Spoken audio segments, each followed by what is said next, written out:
Muchas gracias, doctor Walter. Interesante ponencia. A continuación, escucharemos a la profesora Virginia Cabrera Segovia, de Corrientes Capital. Tema: los orígenes de las virtudes morales y religiosas del general San Martín en su madre Gregoria Matorras. Profesora, tiene 20 minutos para hablar. Gracias. Muchas gracias. Buenos días a todos. En primer lugar, quiero agradecer al movimiento sanmartiniano, especialmente al licenciado Hugo Echavarría, a la profesora Laura Frías y al doctor Deniri, por el esfuerzo para que una vez más podamos reencontrarnos, tanto historiadores, investigadores, profesores, que nos une a todos esta gran pasión sanmartiniana. El general don José de San Martín es recordado no solo por sus grandes victorias obtenidas en el campo de batalla, sino también es reconocido en cada rincón por todas sus virtudes, como caballero, buen esposo, padre dedicado, respetuoso de los deberes religiosos y de su accionar intachable. Pero ¿cuál es el origen de tantas virtudes? ¿Acaso es en su seno familiar donde se delinearon los rasgos de su personalidad? Estas son las preguntas que van a guiar esta investigación. Es por eso que en este trabajo nos proponemos conocer la vida de su madre, Gregoria Matorras, para encontrar el nexo de su religiosidad y de sus virtudes con la personalidad que a nuestro héroe lo convierte en el más grande. Para llevar a cabo esta investigación, se realizó el análisis de diferentes documentos, tanto de Gregoria Matorra como del general José de San Martín, como actas bautismales, registros de matrimonio y testamentos, y también lo complementamos con bibliografía y también con trabajos de investigación relacionados con la religiosidad y con los valores sanmartinianos. Gregoria Matorras del Ser había nacido en el seno de una familia muy religiosa y la primer prueba de su filiación católica lo encontramos en sus padres, que se habían casado en la parroquia de Santa Eulalia en 1717, donde tuvieron después 6 hijos, siendo Gregoria Matorras la última de ellos. Y por medio del acta de bautismo podemos ver que recibió el sacramento en el año 1738, mismo año de su nacimiento. Luego del fallecimiento de sus padres, Gregoria Matorra decide iniciar esta aventura de viajar hacia el Nuevo Mundo en el año 1767, acompañada de su primo, don Jerónimo Matorras. En ese momento ella tenía 29 años y cuando se encontraba residiendo en Buenos Aires, conoce a don Juan de San Martín, que se encontraba justo en ese lugar con el objetivo de organizar el regimiento de infantería. Con él contrae matrimonio por medio de un poder otorgado el 30 de junio de 1770. Este documento es muy importante para poder conocer la religiosidad de ambos cónyuges, porque en este documento se puede ver la mención a la Iglesia Católica y también una frase muy significativa de Juan de San Martín cuando dice que su futura esposa, refiriéndose a Gregoria Matorras, es doncella noble, hija legítima. Es una frase muy importante y que dice mucho también de la época. Ser doncella se refería a que mantenía intacta su virginidad. Era un elemento muy importante en los códigos de honor y también en la tradición cristiana. De la misma manera, también al referenciar su legitimidad de origen, manifiesta que su prometida nació de un matrimonio bien constituido, de acuerdo a las leyes jurídicas y religiosas. Poco después de su matrimonio, ellos se trasladan en Calera de las Vacas, donde nacen sus primeros hijos. Luego se vuelven a trasladar hasta el pueblo de Yapeyú, que era reconocido por su carga religiosa, quizás por herencia de sus padres fundadores. En este lugar impregnado de esa religiosidad, nace José Francisco de San Martín en 1778. Si bien no contamos con un acta de bautismo que pueda probar que él recibió el sacramento, lo que sí pudimos observar fue el acta de bautismo de su hermana Elena, y con eso llegamos a inferir que si su hermana recibió el sacramento del bautismo cumpliendo con las leyes católicas, es seguro, casi probable, que José de San Martín también haya recibido este sacramento, aunque no existe un documento que nos pudiera probar la fecha y el momento en el cual se realizó. Al ser el bautismo un sacramento que se recibe con muy poco tiempo de vida, lo que nos da seguridad es que esta fue el ingreso de José de San Martín hacia la Iglesia Católica, es una decisión y fue por influencia de los padres. A punto de cumplir los 8 años, el general José de San Martín se trasladó a España junto con sus padres y cursó sus estudios en el Colegio Imperial o Colegio de Nobles. Este colegio había sido regenteado por los jesuitas hasta 1767. No era un instituto exclusivamente como un colegio militar, sino también tenía un propósito más amplio. Y en su lema decía que su objetivo era formar caballeros cristianos para que con sus palabras y con sus ejemplos pudiesen enseñar a sus familiares los ejercicios de la virtud, la piedad y la modestia cristiana. Esto nos demuestra que José de San Martín, desde muy chiquito, tuvo la misma formación cristiana que su madre Gregoria Matorras. Ella fue formada, como toda mujer de su época, para ser una esposa sumisa, una madre dedicada y obediente de los preceptos de la Iglesia. No puede dudarse de la vida ejemplar que tuvo esta mujer, que desde su cuna traía afianzado los más altos valores.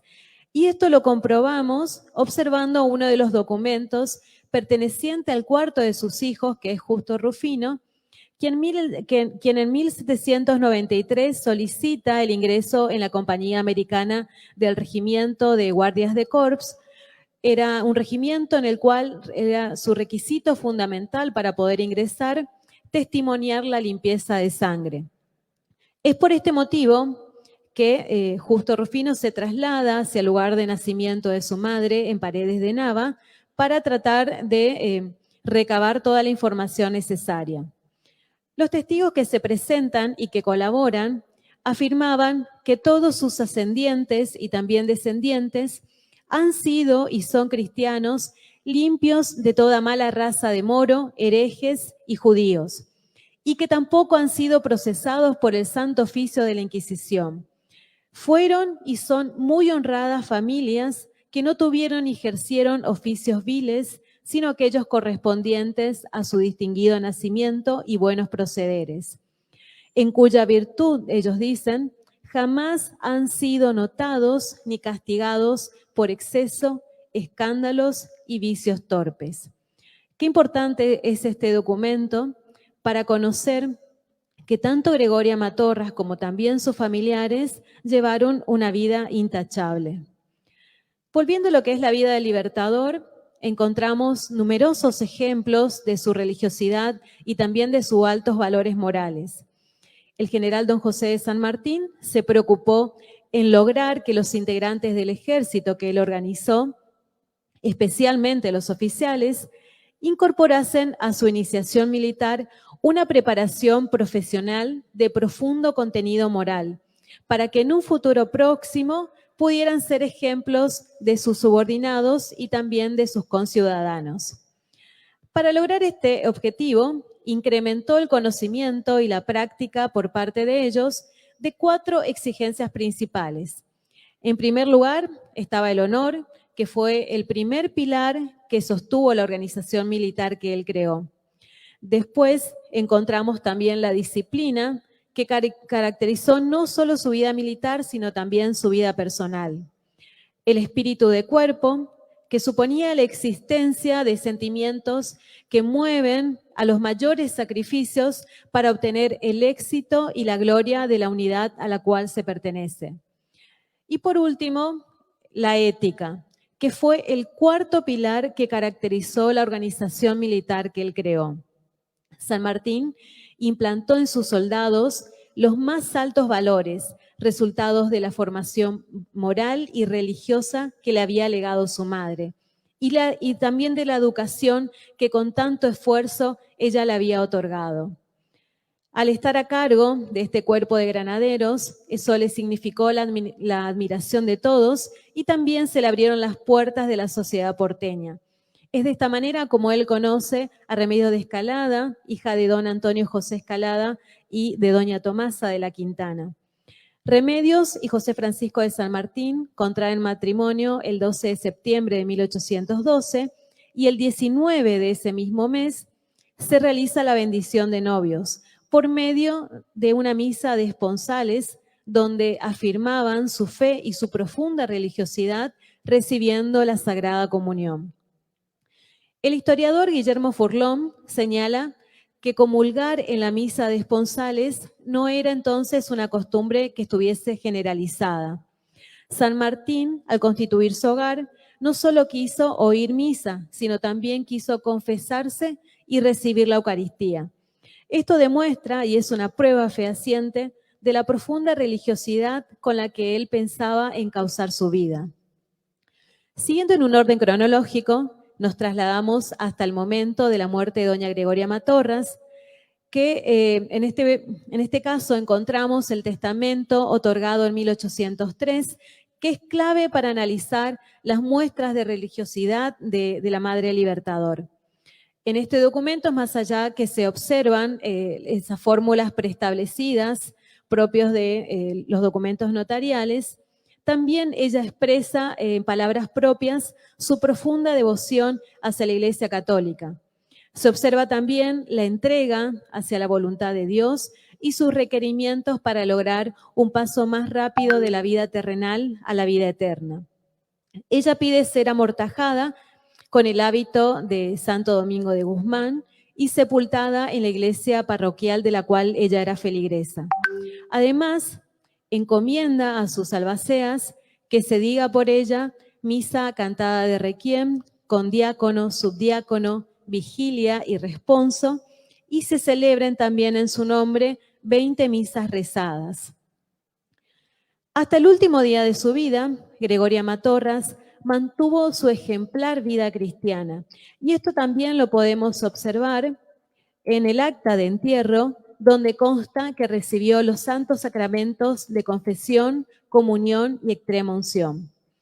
Sobre la vida de Gregoria Matorras, el historiador Furlón nos dice: la madre de San Martín, doña Gregoria Matorras, debió ser una mujer profundamente católica y piadosa, como solían serlo las mujeres españolas de la época. Tal vez no era muy literata, ni muy artista, ni muy social, pero fue una esposa y una madre en el sentido cabal, y supo plasmar, conforme a su propia religiosidad, el espíritu de su hijo José. Volviendo a la vida del Libertador, son muchos los registros que pudimos encontrar donde se manifiesta su ferviente devoción católica.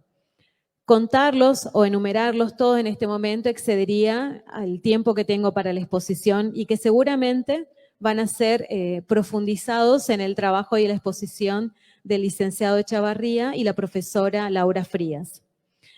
De todas maneras, tomé algunos ejemplos para no pasar por alto este valor. En la formación del ejército, su preocupación no fue solo la preparación técnica o moral, sino también el cumplimiento por parte de los soldados de sus obligaciones cristianas y de sus prácticas piadosas. Se rezaban las oraciones a la mañana y el rosario todas las noches. Las prácticas religiosas no eran solo una exigencia que el general tenía para su tropa. Él también era el primero en cumplirlas, dando el ejemplo a sus subordinados y también demostrando ante todos su devoción y el respeto hacia los preceptos y las leyes cristianas. Uno de los actos más reconocidos de su fe católica fue nombrar a la Virgen del Carmen generala de su ejército. El general tenía la firme convicción que los éxitos en la campaña libertadora se lograrían con el esfuerzo de las tropas y también con la confianza puesta en Dios. El general San Martín, en cada suelo que pisó, impulsó el respeto hacia el dogma de la religión católica y el cumplimiento de todas sus normas. Esto lo podemos ver también, tal como lo decía el doctor Aragor, en el Estatuto Provisional del Perú, donde expresa que la religión católica, apostólica y romana es la religión del Estado. El gobierno reconoce como uno de sus primeros deberes el mantenerla y conservarla. A modo de conclusión, podemos decir que ante todos los antecedentes expuestos, podemos afirmar que San Martín se caracterizó por sus altos valores morales y sus rasgos de honestidad ejemplar. La rigidez de sus principios y la sencillez en su trato ha sido fuente de admiración no solo de historiadores, sino también de poetas y escritores. Los registros demuestran su indiscutible fe cristiana, el respeto por la Iglesia Católica Apostólica Romana y el cumplimiento a los deberes religiosos exigidos a sus soldados y también a su propia persona. Pero esa honda devoción y accionar intachable encuentran su origen en su seno familiar, más precisamente en las enseñanzas de su madre Gregoria Matorras. Fue ella quien le transmitió sus mismos valores y plasmó en él una idéntica filiación católica a la que ella recibiera desde el momento del bautismo. Nacida en cuna cristiana y de sangre noble, supo criar y educar a sus hijos con los más altos estándares. También le brindó los mismos beneficios a quien años después se convertiría gran parte de América en una tierra de hombres libres.